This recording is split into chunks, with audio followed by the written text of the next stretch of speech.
Why aren't people saying the same things about OKC's title that they said about Boston's? Plus, Jayson Tatum's recovery and a fan interaction that stood out to me. It's all part of a mailbag episode right now on the Locked On Celtics podcast.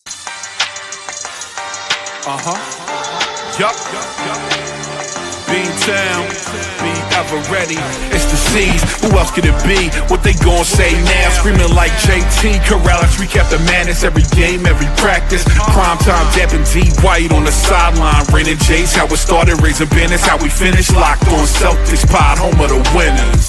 Hey there, welcome back to the Locked On Celtics podcast, right here on the Locked On Podcast Network. It's your team every day. Your team's the Boston Celtics. I talk about them Monday through Friday right here on whichever podcasting app you like to use. It's on YouTube. Get into the comments section. Share your thoughts with me, John Karalis, a beat writer covering the Celtics for Boston Sports Journal. I've been doing a version of this job for about 20 years now. I've written a couple of books about this team, so I feel like I've got a pretty good finger on the pulse of the Boston Celtics. Today's show brought to you by FanDuel. Right now, new customers can get $150 in bonus bets when your first $5 bet wins. Normally I do Mailbag Monday. Monday was full of news and a championship, so we pushed it to Tuesday, but your questions can always be submitted at johnkaralis.com/mailbag. Later on, I got a question about fan interactions, including one that really stood out to me. Questions about the media and ignoring the CBA, Jayson Tatum's recovery, who wins the East. But let's just start right at the top with a pair of questions that are very similar. Patrick and Houston. Patrick says, the Pacers taking the Thunder to Game 7 make the championship run last year look less easy. And then Houston says, people say the 2024 sees had a Mickey Mouse championship path. Why aren't they saying the same about the Thunder? And he points out, Celtics played seeds 8, 4, 6, and 5. The Thunder played seeds 8, 4, 6, and 4. And they went to 7 games twice. The Celtics never went to 7 games. And so the Celtics, theoretically, their run was easier because they won in fewer games, but the Thunder struggled against a very similar seed. So why aren't they saying the same things? Why aren't they saying the same things about Shai Gilgeous-Alexander that they were saying about Jayson Tatum? SGA is not exactly Mr. Bursting with personality, right? He's not a big talker. He's a pretty reserved guy. He says a lot of the right things. He's very much like Jayson Tatum in that he's a great family man. He's a great player. He kind of stays within himself, but he won the MVP, and so people give him a different level of respect. The Thunder were the 68-win Thunder, and they get a different level of respect. I don't know what it is to tell you, what else to tell you, but there's some level of people don't like the Boston Celtics, and so there will be a level of criticism. There is an underdog quality to the OKC Thunder. They're never supposed to win. Sam Presti has built a team, basically building a fire using sticks and rocks, where the Boston Celtics are among the teams that get to, build a fire with a blowtorch. And, there's a little bit of validity to that. The Thunder, Sam Presti, have done a great job of finding these diamonds in the rough, finding J-Dub, trading for Shai Gilgeous-Alexander in that Paul George trade, making sure that they got SGA as part of the return because they believed in his abilities. Did they believe that he would become an MVP? Maybe not, but the Thunder slowly built, against all odds, a championship level team. And so there's a scrappy kind of feel to what they've done, according to the narrative. Whereas the Celtics are the big bag Boston Celtics, 17 banners prior to the championship. You go out and, you get Tatum, you get Brown, you've made all these trades, you've swung all these big, incredible deals. You've gotten, number 3 picks, and you've pulled all of these trades and all of that stuff. You're supposed to win. You're supposed to win. And you know what? you haven't been winning. And the only reason why you won is because all of these other things fell and broke your way. It's narrative driven. It's expectations. This is human nature at its absolute worst / finest. You know, the perception of a team is how people react. The perception of anything is how people react. So when you don't have a team that is expected to do something, well, Rick Carlisle is the best coach you've ever seen. And when you have a team that's expected to do something, well, Joe Mazzulla needs to be fired, right? Joe didn't accomplish something this year, even though you can objectively look at a conference finals, a championship, and okay, second round exit, but lots of injuries. Clearly, Jaylen playing on a torn meniscus. Guys weren't right. Porzingis wasn't right. Tatum goes down, but ultimately, just it didn't work out. Okay, so you had a second round exit, which is the worst of the three results. Does that, people talk about things differently. People talk about Tatum differently than they talk about Shai Gilgeous-Alexander. People talk about Jaylen differently than they talk about, Jalen Williams. You talk about guys differently based on the expectations and, length of service. Guys have been around. Certain guys have been around for a while. And people will look at OKC and say, well, look how young they are. They were able to pull this off. They got there. They won on their first try. Boston didn't. So I think people can easily, and this is what makes sports great, actually. You can have this debate and maybe you look back objectively and say, yeah, did the Celtics catch some breaks? Yeah, absolutely. The Thunder also caught some breaks. Tyrese Halliburton snapped his Achilles in the first quarter of a game. He started out great, and even without him, the Pacers were within like 10 single digits at one point in the fourth quarter. You don't think that maybe Tyrese Halliburton might have come in and made a difference? You don't think that there's some luck there? Did the Oklahoma City Thunder win this, or did they get lucky? No, they won it. Objectively, they won it, like the Celtics won it. But, haters going to hate, and people will say anything for clout and attention, which is, maybe there's an irony to it based on, I'm a podcaster that kind of lives in the attention economy, but I definitely do not want to do anything just for attention. I don't like that. I'd rather have a smaller audience and be authentic to myself, but that's a whole different conversation. Let's finish this segment with Bo and Brody, also a combination of questions. Bo asks, what do you think the Celtics can do in a wide and open East? Brody says the East, with Tatum, Dame, and Halliburton tearing their ACLs, who's your favorite to win? Could the Sixers make a deep playoff run with Embiid healthy? The answer to Brody's question is no. I never think the Sixers are going to make a deep playoff run because I don't trust Embiid to be healthy. You can say, well, what if he is? I'm going to say, okay, well, what if Porzingis is healthy, right? And you can be like, well, Porzingis is never healthy. Right, exactly. Joel Embiid is not going to make it. So the Sixers are not making a deep playoff run. I don't care. I don't care if freezing cold takes. If that comes back to bite me, it'll be the one time that Philly has not lived up to a statement like that. Who will win the East, and what can the Celtics do in a wide open East?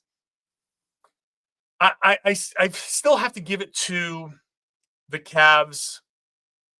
I think there's a lot of disappointment, but regardless, I think their regular season, they understood what they're capable of, and they went and took that regular season. I still think they're good enough. They're a good regular season team, so I think they will still win the East. Where can the Celtics land? Well, look, there's New York is going to have something to say about it. Orlando's going to have something to say about it. I think Indy has fallen off. But there are other teams in the East. Where do the Celtics fall? I still feel like they're going to be in a best case scenario. I think they're probably like a third or fourth seed next season. But I don't know. Who knows? Like I said, the Knicks. There's going to be a new coach. I don't know what they're going to do. Detroit will have some improvement somewhere. Milwaukee could potentially have some improvement somewhere. Although Dame's out, I don't know where they're going to go. It is pretty open, and obviously it depends on Jayson Tatum and their overall health. The best case scenario is the Celtics win the East, like become the Eastern Conference champions. I still think there's a world where they can make a run and get to the NBA Finals, but it depends so much on the guys who are here staying healthy. It depends on Baylor Shireman stepping up as a role player and stepping into what I presume will be Sam Hauser's role. It depends on Jayson Tatum's recovery. It depends on who the Celtics get back in a Drew Holiday trade, and are those useful players? So much depends on all of that. But I do think there's a world where Boston can make a deep, deep run. But it is wide open. So maybe the Cavs kind of step up and do it. Maybe the Knicks figure out a next step, and they are, I don't know. I don't trust the Knicks with their current makeup, but they are certainly candidates. In Orlando, we'll have something to say, like I said. So my favorite is the Cavs, but the Celtics, if everything goes right, can be in the mix.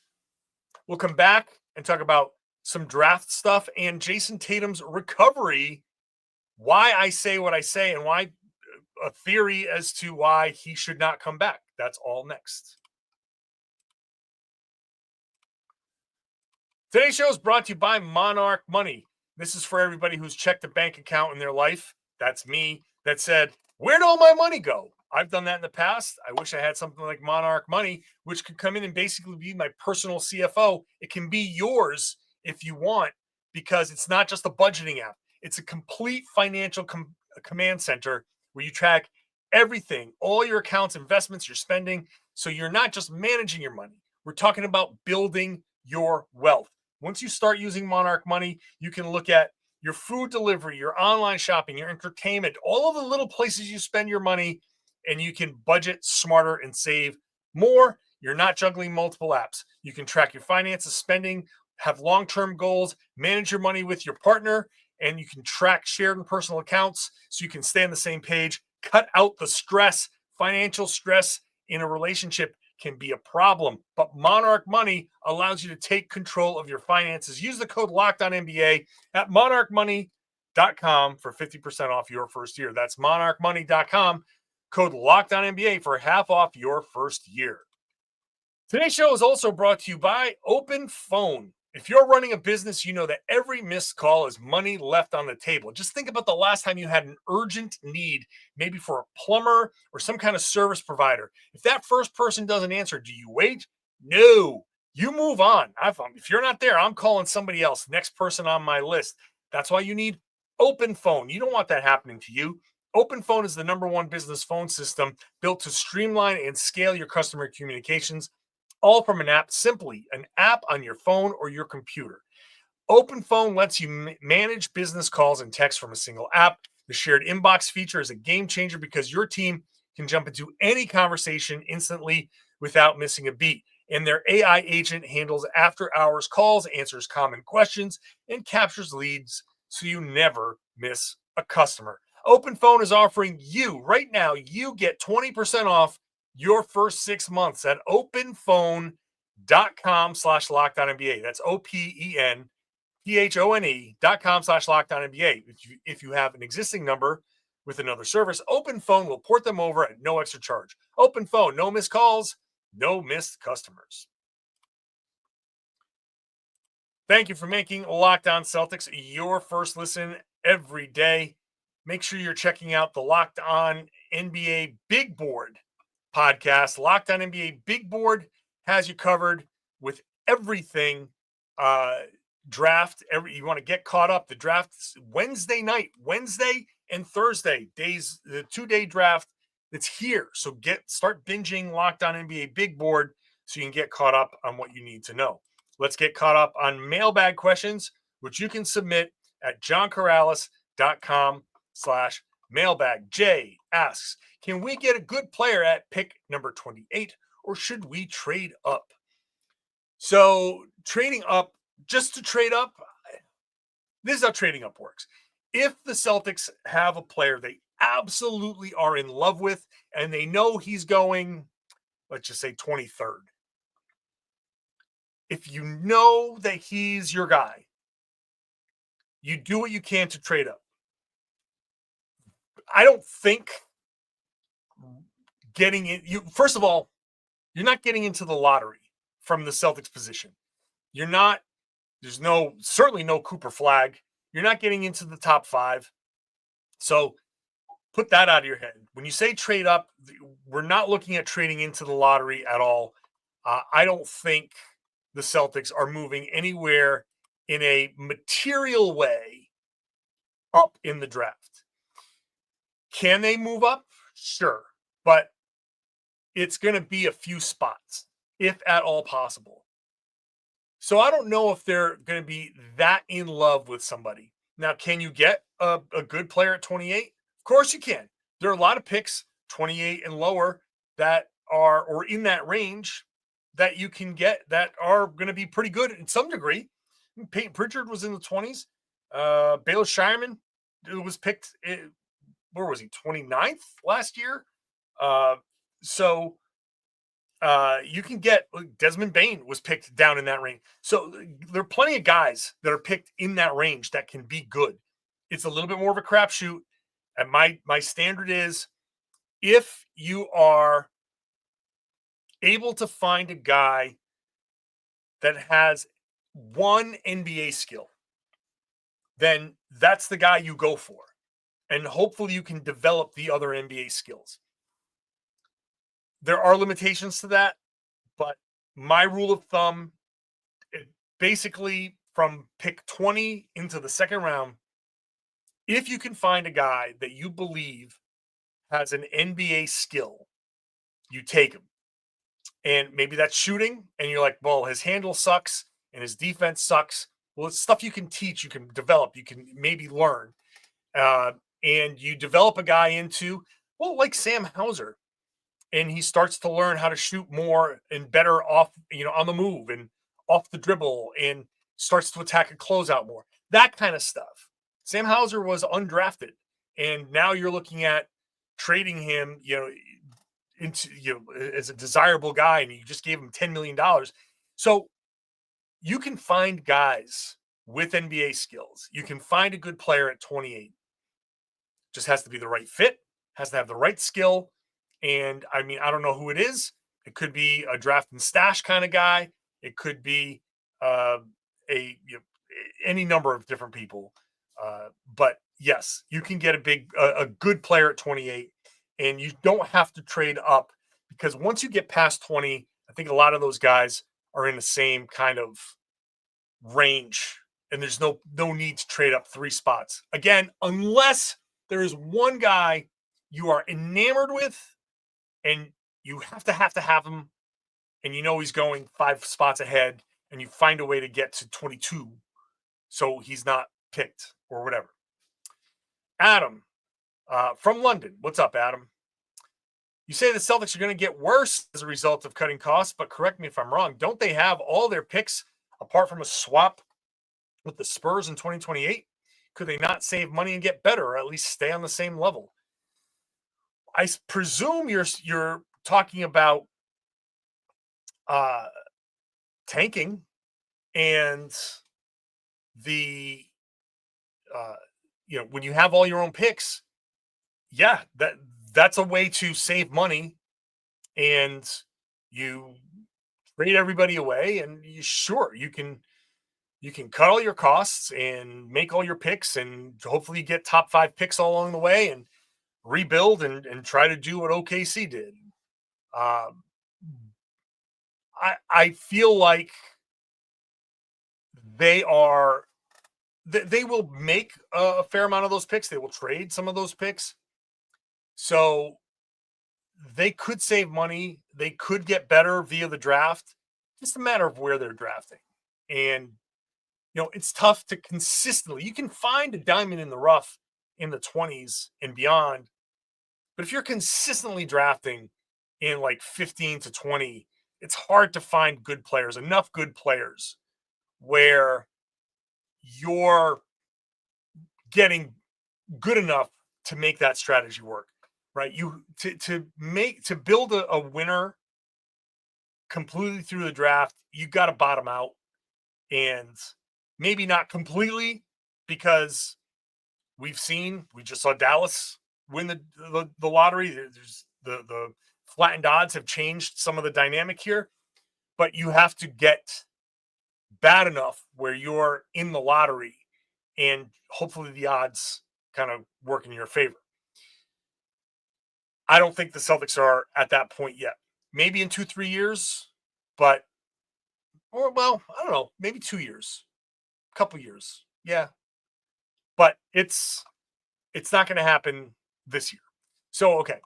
I know I said Jayson Tatum's injury and why this particular question suggests he should sit out. He should sit out the whole year. I was going to get to that before the break, but let's do that after the break. Jayson Tatum's recovery and the media ignoring, not taking the CBA into account, my fan reaction story. That's all coming up next. Today's show is brought to you by FanDuel. Summer sports are here, so whether it's baseball under the lights, golf on the green, high-stakes soccer action, FanDuel is the best way to make every game more exciting. You're already following the action. Why not make it a little bit more thrilling with FanDuel? You can get in on the game while your friends are getting sunburned on the beach. So you can track your favorite matchups, and the app keeps it fresh with new daily promotions and fun ways to bet. Super easy to use, very fast to get your money, and makes even regular season games feel like must-watch events. So whether you're placing a same-game parlay or watching a bet right into the 9th inning, FanDuel makes it like you're part of the action. If you're new to FanDuel, new customers can bet just $5 and get $150 in bonus bets if your first bet wins.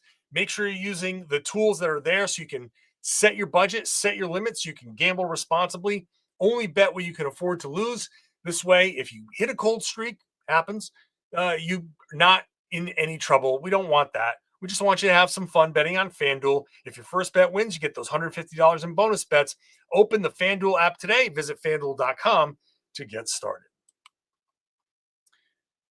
Thank you for making Locked On Celtics your first listen every day. Check out the 2025 Locked On NBA Mock Draft. Make that your second listen. It's a 5-episode series with the most comprehensive NBA draft analysis from NBA experts to college experts and NBA draft experts. Find the 2025 Locked On NBA Mock Draft on NBA Big Board and Locked On NBA on YouTube or wherever you listen to your podcasts. All right, let's get back into the mailbag questions. This is a question about Jayson Tatum's recovery from Chuck, who says, listen, this is kind of like challenging my notion here. He says, with Tatum's injury, I'm hoping he sits out all of next year. Not necessarily because I don't want him to rush back, but rather because we see so often a guy hurts his right leg, rehabs, does everything right, then he hurts his left leg. I want Tatum to sit all year, so even after the current injury is healed, he can build up his other muscles and so on. I understand what you're saying, Chuck, but part of the recovery is all of the stuff that you're saying. The ramp up includes all of the stuff that you're talking about. So it's not just the recovery where they go, okay, your Achilles tendon is healed. You're ready to go. No, there's a ramp up. There's an entire process. And this is why I feel confident when the Celtics say he is 100%, then he is 100%. You mentioned it in your question. I'll say it again. 100% is 100%. There's no super 100%. There's no 110%. There's no, when a guy is at 100%, he is ready. But what that means is not just the injury. That means his entire body is healed. There's no favoring that right leg. If that leg is healed, I know what you're saying, but that when you're trying to play through something and you're overcompensating with your left leg, that's when something happens because you're asking your left leg to do more of the work. If Tatum is fully healed 100%, then you're not getting that imbalance. When I say I think Tatum, when he is 100%, he should play. Whatever day that is, if it's January 1st, it's January 1st. If it's June 1st, and it'd be weird, but if they say he's ready to go and the Celtics are in the NBA Finals, then he's ready to go. And that's the science, the sports science, I know we're saying this after Halliburton forced his way into play and got hurt, but I don't think the Celtics are going to put Jayson Tatum in a position to get hurt like that as part of his recovery. If everybody says, if all the science agrees and all the trainers agree and all the doctors agree and Jayson Tatum and his agent agree and all of that stuff, if everybody agrees, they're like, yeah, he's ready to go, then he should play. And that is it. Whenever that is, that is. I happen to have a level of confidence in everything like, geez, I like the way all these things are going down. Then okay, I feel like there's a chance he can come back during the regular season. That's me. That's my guess. That's my level of confidence. If I'm right and he checks off the boxes, you might think it's early, but if he's 100%, he should play. That's it. When you're healed, you're healed. You're ready to go.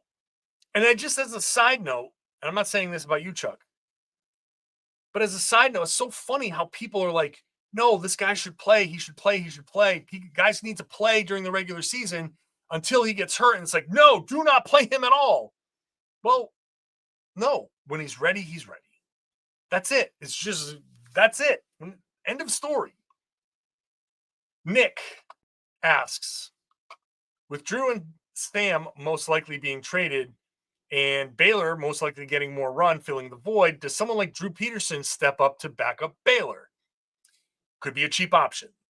Yeah, I think Peterson is one of those guys that would be in the mix. He knows the system. He's had, some levels of success at the NBA level. Kind of depends on who's available in the free agent market. But if it comes down to Drew Peterson, there are worse options out there. Like I said, I've seen him play. He seems to be, he gets it. I don't know if he's good enough to play consistently with, the full roster, going up against first teams and not garbage time. But I'm not ruling it out. I'm not ruling him out as a possibility. I just think there might be guys that arrive via these trades or potentially minimum, veterans, maybe that can just do a little bit more. So, but I'm not ruling him out. So, okay. Jack says, it's really annoying to me that people like Stephen A. and even Wendy can't help but forget about everything related to the CBA, saying the Pacers will be a threat for a long time, and literally everyone denying the Thunder's inevitable downfall. What's your take? I agree. I think people are not in the habit yet of what the CBA is going to do. Like, they don't understand yet what the CBA is going to do. I just feel like you see a team like OKC and you say they're set up for the long haul. They got it all figured out. But they don't, because eventually guys are going to need to get paid and they will get expensive. Now they have a ton of draft picks and there's ways to get around it. But the way you get around it is by drafting the replacements for the guys that are currently on the team. That's how you keep Shai Gilgeous-Alexander because he's in his mid-20s. But J-Dub, young, but he's going to make a ton of money. Chet, young, but he's going to make a ton of money. Second apron exists for everybody.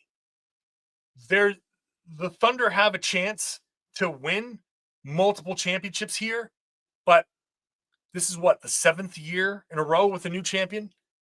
There's a reason for that. And the NBA is building towards this parity model, and there are going to be a lot of moves done around. We just saw Kevin Durant go to the Houston Rockets. They're going to have something to say about OKC repeating.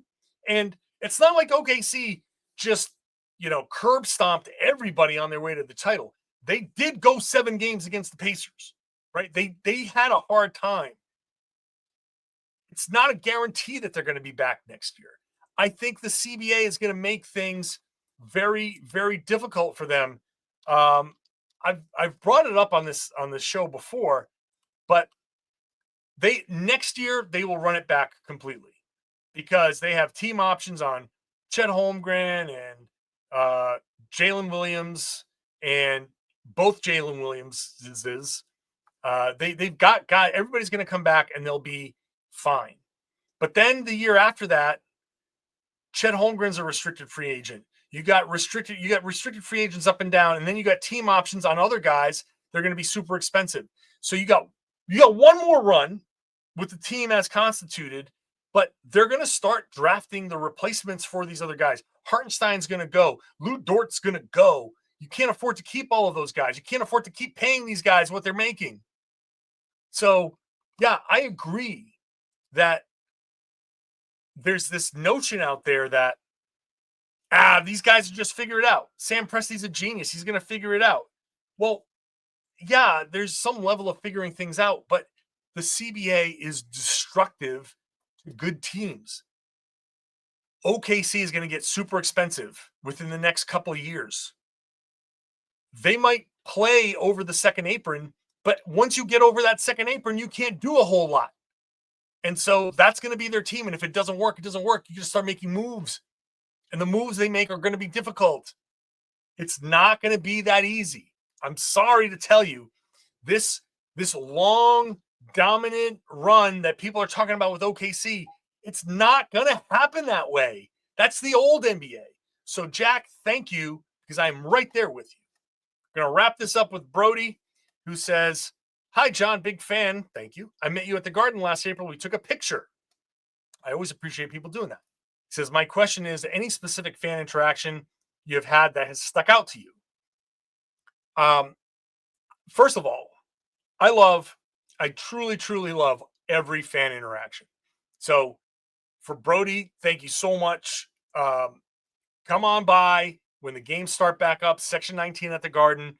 I love saying hi to people. I love talking when I can do it. So absolutely, everybody come on by. I deeply, deeply appreciate it. There's one that stuck out to me, and it's just burned in my brain. It's a very simple one, but it was a father and his young daughter. And I apologize, I don't remember your names, but hopefully you're listening, because what he said was, I drive my daughter to school and we listen to your podcast on the way. And this was a young girl. I don't remember how old she was, but she was young. And first of all, I'm like, well, this is why I can't curse on the show, because people do this. But also I'm like, when I hear these stories, that one stuck with me in particular because it was his daughter. And I'm like, this is an incredible bonding moment. It's a father-daughter bonding moment. And young girls have historically been left out of sports too much. They're more likely to quit sports. They're not encouraged to stay in sports. I see this potential. If I can be the guy that she remembers vaguely as the voice when she and her father shared special moments about the Boston Celtics. And I said something and she asked her dad a question, and that became a bonding moment for them. I mean, I kind of want to cry right now as I'm talking about it, because that's a special moment between a father and a daughter. And I know plenty of parents with their children, you know, even look, husbands and wives, boyfriends and girlfriends, boyfriends and boyfriends, girlfriends and girlfriends, people who are listening to my podcast. And if I say something that triggers a conversation that deepens a bond over the Celtics, then that kind of makes me like, you know, this this this thread that kind of helps tie these two together in a way. And in the grand scheme of things, I will fade into the background. People won't remember my name, but you know what? I hope beyond hope that that young girl grows up and at her wedding says, I remember listening to some podcast with my dad, and that helped us grow together. And our shared love for the Celtics is, part of why, he's my best friend. If I hope beyond hope that she has something like that to say. And I would never ever care. Like, who cares what? It doesn't matter. Don't mention my name or any of that stuff. Like, just as long as she has that moment where she can have that. If a father and a son, if the son has that moment, if anybody thinks back and it's like, yeah, man, I remember growing up, me and my dad or me and my mom listening to this podcast, and it was so great. We just had all these great memories about the Celtics, just listening to a Celtics podcast on the way to school. Then that makes me the richest person in the world. It makes me so happy, because all I really want to do is, like, this is my job. I do it for money. It's why I do all of these ad reads. But more than anything, I really, truly, honestly want to make your experience with the Boston Celtics better. Maybe I'm teaching you something. Maybe I'm venting a frustration that you have. Maybe I'm arguing with you without knowing that I'm arguing with you. Whatever it is, I hope to have an impact on your life where it's just me and you. We're talking somehow through this screen, through this phone, whatever it is, we're talking to one another and we're having this conversation. I just want to have that talk with you, be a part of it with you and whomever you're sharing it with. And when you're done, just make you love the Celtics maybe a little bit more, maybe a little bit differently, whatever it is. Deepen a bond between people. That's all I ever want. I mean, I need to get paid because I got bills, but I'm not trying to get rich off of this. I'm trying to be part of a bigger thing, and I just hope that you all enjoy it. So thank you for that question. And thank you for everybody for listening. Everydayers, you're the best. You know I love you. People with me Monday through Friday, thank you so much. Really means a lot. It really does mean a lot.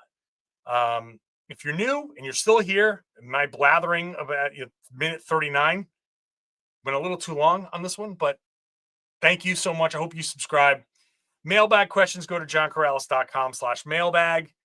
Submit those. Normally Mondays throughout the playoffs, but I'll move it around if news warrants. Tomorrow we'll try to talk a little draft. Then Wednesday, first round of the draft. We'll see what the Celtics do. Thursday, I expect to be at the Celtics practice facility talking to Brad Stevens.